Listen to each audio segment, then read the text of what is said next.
Hey everyone, it's Ashley Jones, Event Director at Marketing Showcase. Thanks for watching one of our recordings from Marketing Showcase Online. I really hope you enjoy it, and hopefully I'll see you at another one soon. Hi Ash, and hi everyone, how you doing? Yeah, really good, thank you. 2 webinars in 2 days. Actually, for you, it's 3, right? That's it, yeah, I did another one. So yeah, 3 in 2 days. It's been a busy couple of days. Good, good. Well, thank you very much for joining us again. And like I said, I really loved yesterday's session. So it'd be good to cover some questions on that and wider topic of websites too.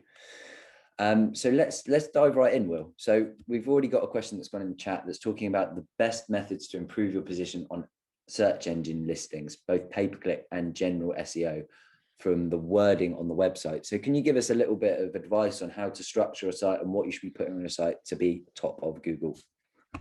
Yeah, of course. So yeah, thanks for the question. From an SEO point of view, I'll say that's not my specialist subject, but pay-per-click is. So I'll keep the SEO part general. So from an SEO point of view, look, content we really think is king. So the content of your website is going to drive a lot of SEO power. So really working with a copywriter who understands SEO is going to be really key. Making sure that you've got the basics in place, such as your heading structures and metadata, all the way through to looking at competitors, seeing how many words and the keyword density that they have on their website, and making sure that you're on par or better than those competitors. The other thing I'd say is Google's big ranking factor at the moment is page speed. It is a huge factor. And actually, if you're not in the kind of green realm when you score your website using their tool, then I would kind of flag that as a priority for you. So making sure your website loads really quickly is going to significantly help from an SEO point of view.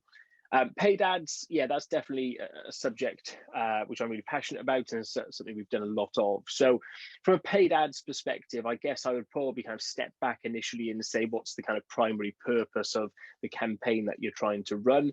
But if I kind of try and answer this more generically, I guess if you're looking for direct conversions from a paid ads campaign, then you need to be on channels which attract active buyers. So that means people who are actively searching for your products or services. So i.e. Google or Bing. Whereas if you're looking for more brand awareness, or you're looking for people who might not know about your products and services but might be interested in them, then you need to look at passive channels such as Facebook or LinkedIn or YouTube, where someone hasn't necessarily searched for you, but they do come across you there. So there's a number of things there. If you want to kind of add into the chat a bit, a bit more information about your purpose for a paid ads campaign, I'm more than happy then to get into the nitty gritty. But great question to kick us off.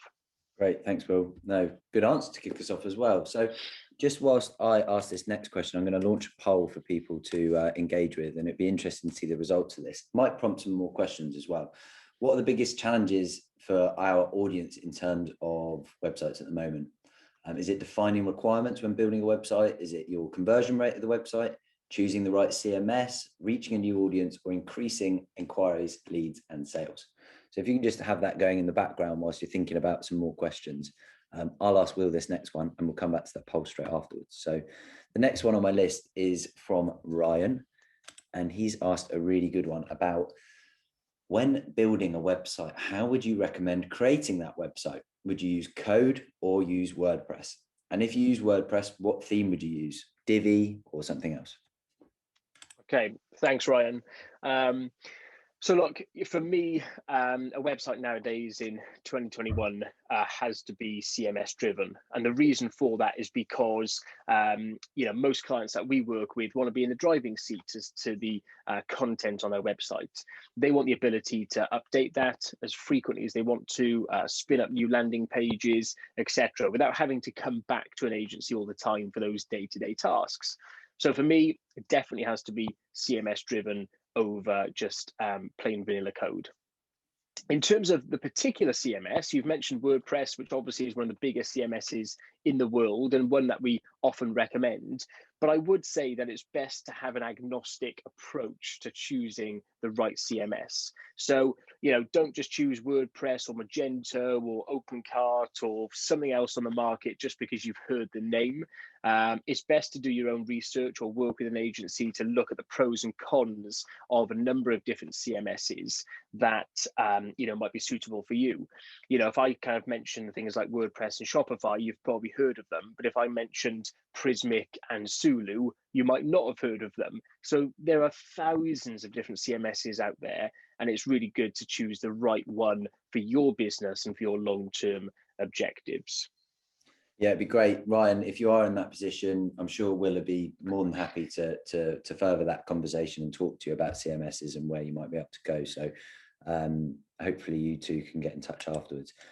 Okay, keep those questions coming in. We've got one more in the chat live, but I've got a couple that have been asked in advance, so we've got plenty to go on. But if you've got any more questions, I tell you what, actually, this will prompt something. So I'm just going to end that poll and share the results with Will and you guys that are watching at home. Seems that the number one thing is predictably increasing inquiries, leads, and sales. Will, is that normally when a client comes to you? Is that normally what they're looking for from their website? Yeah, a lot of people say, look, we've done X, Y, and Z, but we're now looking to take this up to the next level. And we love working with ambitious businesses and organizations who want to, go to the next level. Now, it's a struggle of every business that you want to increase inquiries, leads, or sales, right? Everyone's got the same problem. Everyone is trying to overcome this together. Now, there's a few things I mentioned in yesterday's webinar, which I think is kind of pertinent. So the first thing is we're all trying to increase the number of inquiries that we get. But we're fighting against the tide at the moment because things like the way that cookies are working and people's privacy settings is just making it more difficult to get in front of new audiences using paid ads. So it is a little bit of a challenge in time. So if this is your challenge at the moment, just rest assured that other people are having the exact same challenge. But what I would say is there are still many channels and many ways and tactics in order to get in front of those new audiences, but you just have to adopt a different way of doing it. At the moment, our advice is to focus on gaining first-party data yourself. So what does that mean in practice? In practice, that means rather than relying on audience pools provided to you from the likes of Google and Facebook to put your ads in front of them, it means generating your own inquiries through maybe form fill ads on Facebook. And then once you've got that data, you can then kind of do other things with it, such as retargeting. So owning that data or kind of being the first party holder of that data is becoming more and more important. The other thing as well is I think we all need to kind of maybe step back, because sometimes we just get into the kind of hamster wheel and we keep doing what we're doing. And sometimes we just need to step back and just say, right, is our proposition right? What are our competitors doing at the moment? Have they pivoted potentially? And in turn, do we need to? And looking at, I guess, what we call CRO, conversion rate optimization, and actually looking at whether there's improvements that could be made to your website to help increase the inquiries, leads, and sales. So this is a hot topic at the moment, one which is going to have a different response depending on your specific business. So look, if you've answered that as your kind of poll choice and you want to put in a specific question into the kind of Q&A, feel free to do that. Tell me a little bit about your business specifically, what you're trying to achieve, what your objectives are, and what your struggles are, and I'll try and answer that particular scenario in a bit more detail. That was a lovely segue, Will. You can take my role of doing that. I may as well not be here if you're going to do it like that. It's brilliant. I can put my feet up and have a coffee. Okay, and look, and here come the questions. You've got a knack for it. You've got a knack for it. I wanted to pull across to some of the content that was covered yesterday. Now, for those that are watching that didn't see yesterday's talk, it was recorded, so this will make sense in time. And you spoke a little bit about cookie-based cookie-based tracking and the changes that we're going to see over the next maybe 12 months. If you can talk about those changes, one of the questions that came in was, because you were talking about server-based cookies rather than, user-based cookies, or you probably describe that better than me. What happens if people clear their cookies was the actual question. but I'd like to know, what is this cookie thing that's going on and the changes that are happening, and how should we build our websites to deal with that? Yeah. So, cookies have got a bit of a bad rep in the industry and with users, because people think, oh gosh, I'm going to get tracked. The reality is, if we didn't have cookies, we would all see very generic adverts and content, and it wouldn't be relevant to us. So actually, we need to kind of educate people that, the use of cookies is actually a positive thing. Now, first and foremost, I guess the question came in off the back of a piece of content I delivered yesterday, all about how you can serve dynamic content to your users based on kind of their behavior or where they've come from. So to put that into real terms, maybe they've come to your website through a particular paid ad, and we show them specific content, or maybe they've done a particular behavior on the website and we adjust to the content of the website to that particular user. And I gave an example of how the Apple website does that. Now, all of those are really important, but yes, they will rely upon cookies. Now that's changing at the moment. When we place a cookie on a user's device, we do it on their local computer or mobile device, and that's kind of done through the browser. Not to get too technical, but that now needs to shift because we need to shift more to server-side cookie tracking. And really, all I'd say on that point, without getting into the nitty-gritty, is you'll just need to speak to your web developer about that, because there are technical things which they'll need to resolve on the website. But at a high level, you will need to do that as soon as possible, because the way that cookies are being used is changing, and the prediction for 2022 is that actually we'll move to a cookie-less cookie-less world, I guess. Fine. Well, any world without cookies is a bad world for me, but I just mean the kind of chocolate digestive stuff. Yeah, same here. Such a bad website joke there. Such a bad website joke. But poor on my part. Okay, moving back to today's Q&A. So Amy's asked in the chat. Amy, welcome back. She's been on a couple of our webinars today, so thanks for joining us. She's talking about FAQ pages.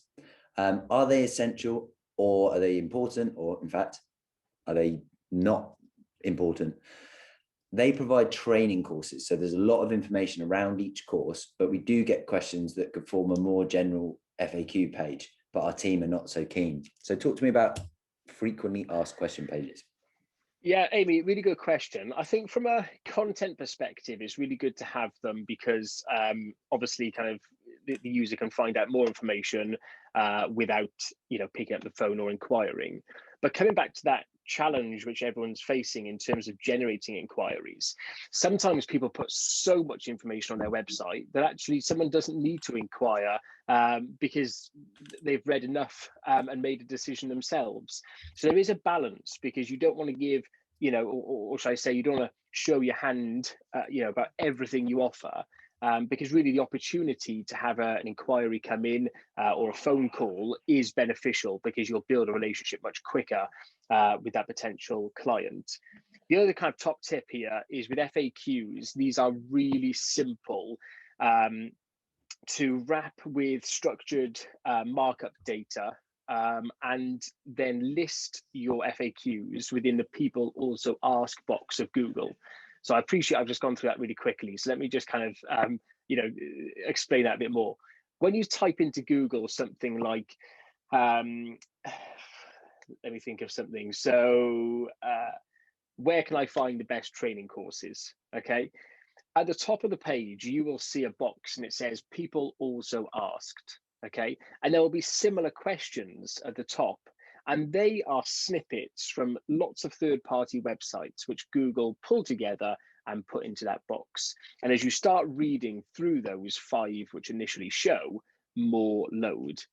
Now, if you on your website were to wrap your FAQs in this particular structured markup data, which is just little bits of code, you've got a very good chance of indexing those FAQs within Google searches. So it's another way for you to get your website into Google and shown in that people also ask box. I love it as well, because I know as a user, I'm pretty much, my search behavior now is asking that question, which I don't know whether there's stats, but it seems that every time I go to Google now, I'm asking a question. But then I'm just moving around my search by using those other questions that people have asked and just keep going and going and going into a bit of a rabbit hole. So that's brilliant advice. Really, really good.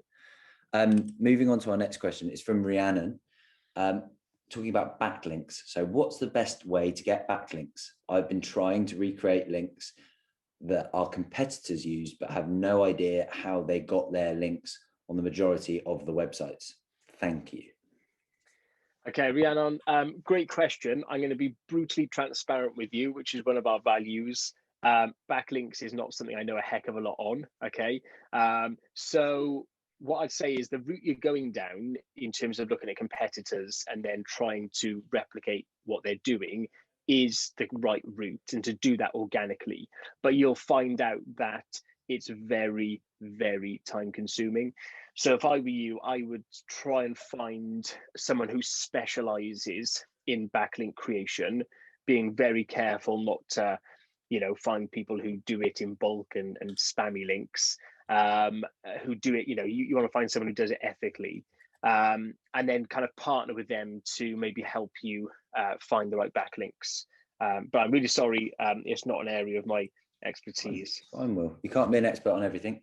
I mean, I am, obviously, but no, I understand. No, I'm joking. Yeah. Again, going back to yesterday's webinar, you were talking about, and this was really interesting for me, one of the parts of it was motion-based design. But also another part of that talk was talking about page speed. Now, increasing the functionality on your website, I know, tends to slow it down. And there were a couple of questions that came in off the back from Jenny and also Lee, who were saying, how do you manage that? How do you start ramping up, building beautiful websites that are adding functionality after functionality, feature after feature, but keeping that page speed super, super quick? Joe, when the question came in yesterday, it's a very, very good question, because there is a balance. So the more motion UI design that you put into your website, the more kind of animation you put in, the more scrollers and large imagery and video that we always recommend, the more that you put in, it's going to have a negative effect on page speed.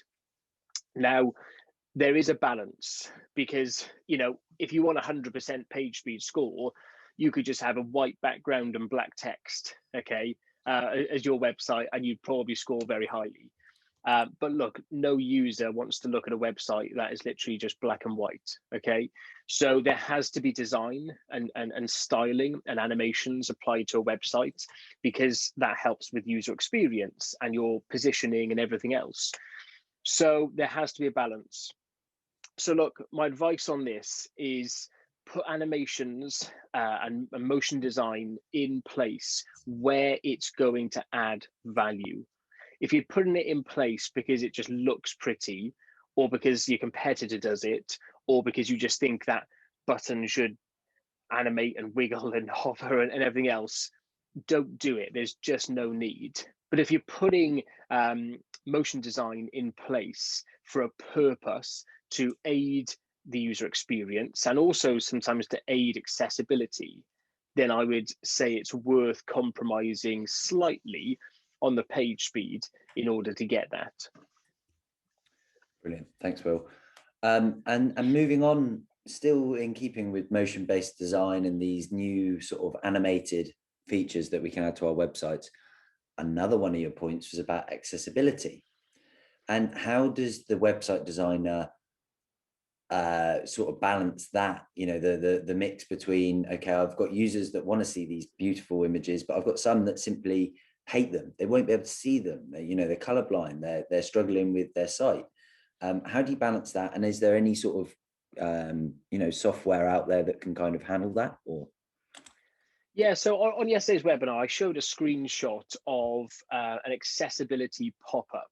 Now, this might appear when someone who looks for accessibility options clicks on a button on a website, and it pops up and it gives them various options, such as increasing or decreasing font size and changing the background color and changing font color and things like that.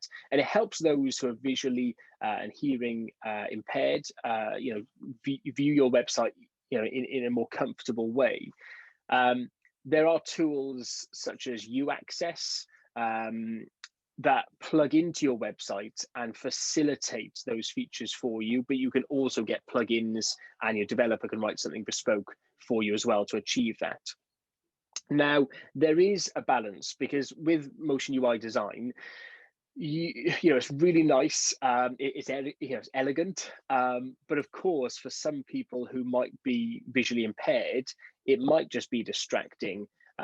So I would suggest that one of the settings within your accessibility pop-up should be actually to reduce animation. If you've got a very animated website and you've got things coming in as you scroll down the page, and my example yesterday had a line drawn down the page as you scroll down, then maybe you need an option just to kind of turn that off, that some users might opt for. And then you could track that.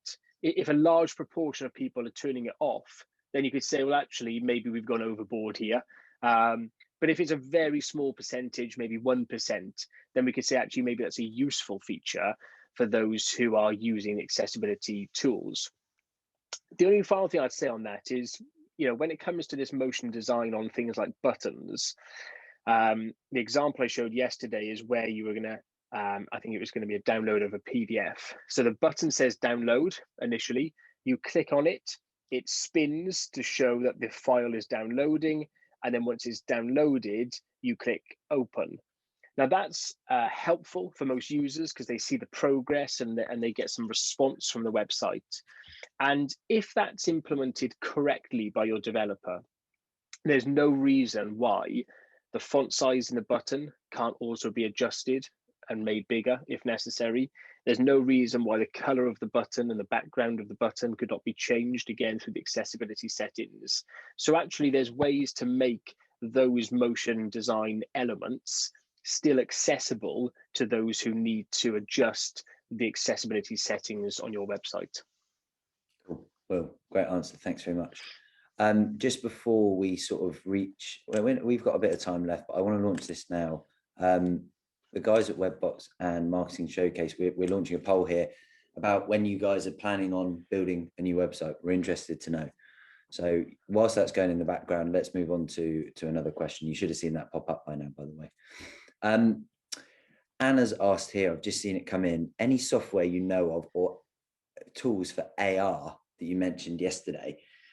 They work in a school and things are going more online. We rent the space and a tour would go really nicely around a school. That is a genuine use for it. Now, I watched that, and I'll be dead honest with you, Will, because that's one of your values, is I wrote down gimmick. And I could just see people trying to push AR into their websites and be like, it's available, I'm going to do it, but for no reason. So I think Anna's got a really good example there. And how do you go about building AR into your website? And is there general software out there that can just do it for you? Yeah, so there is off-the-shelf software that you can kind of look into, and that will plug into a website. But Anna, I would actually suggest something slightly different. So, we work quite a lot actually in the education. So this is something where I've seen this time and time again, where you're looking to do a tour. And obviously, as things move online, I would suggest that you implement a virtual tour. And the way that I would do that is, rather than maybe having a videographer into the school to, video around the school, etc., I would probably use the Google trusted photographers who go around doing those Google 360-degree maps. Now, what that actually allows you to do as a user is find a school on Google Maps. You can then actually walk around the school as if you're walking down the street on Google Maps, and you can literally just drag your way through the school corridors, and you can kind of pivot and see everything. So there's a whole 360-degree virtual experience of walking around the school. Now, you can also have a bit of fun with that because, for example, as the camera's panned here, taking a shot, you could have particular people within that shot And as the camera kind of pivots around, you can have the same people in the shot doing a pose or doing something funny or having a different hat on or something. And I've seen that done really creatively, especially within like a classroom setting. So I can give you some examples, but there's really cool ways to do that. So I would say actually in this instance, I probably wouldn't use AR. I'd use a Google 360 walkthrough, which would integrate into Google Maps. It's brilliant. Really, really good examples. I love that. Well, thank you. Another question that's gone in, I've had to read it a couple of times, so please forgive me if I do this one wrong. Caveat this, I am borderline dyslexic, so sometimes when I read this, it takes me a few times. But does the accessibility to tools like WordPress create less of a requirement for a web developer within a business? Okay, so the way, if I misinterpret this, please say, but the way I look at that is there are plugins that you can use on WordPress to improve the accessibility of your website. They're out of the box, you could just plumb them in, and in theory, they should work out of the box. So that does create less of a requirement for a web developer, yes. The caveat to that is if you're using a particularly complex theme or even a bespoke theme within WordPress, then the accessibility plugin might not necessarily adjust particular elements within that theme.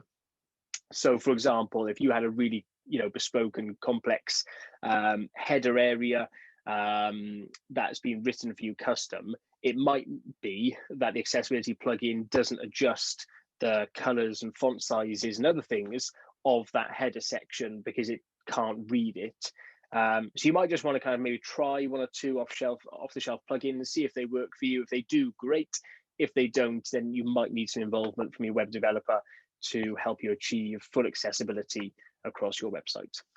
We use WordPress for our website, and we have several plugins for different things, just based on what our expertise are and what we need help on. And what I've found through personal experience is I add one plugin, all of a sudden plugin B doesn't work. I add plugin C, plugin A doesn't work, and they all start to conflict with one another. And for something like accessibility, that's almost where it's pretty important, and if it doesn't work, you're gonna make a few enemies out there, I think. That could be something to consider.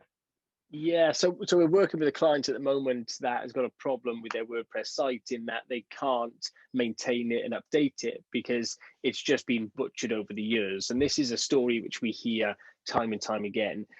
When we actually looked under the hood, they were using, I think, 50 to 60 different plugins, which was like, that's crazy. Oh, well, I'm slowly sort of gonna hover off the screen here as I say how many plugins I've got. I'd hate for you to have a look under the hood of my website. Well, it's let's put it this way, it's not recommended, Very soft. Nice. Yeah.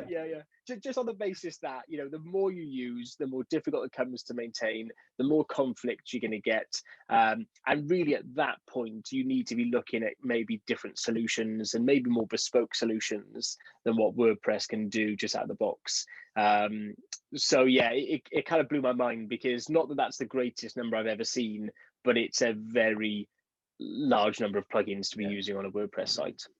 For sure.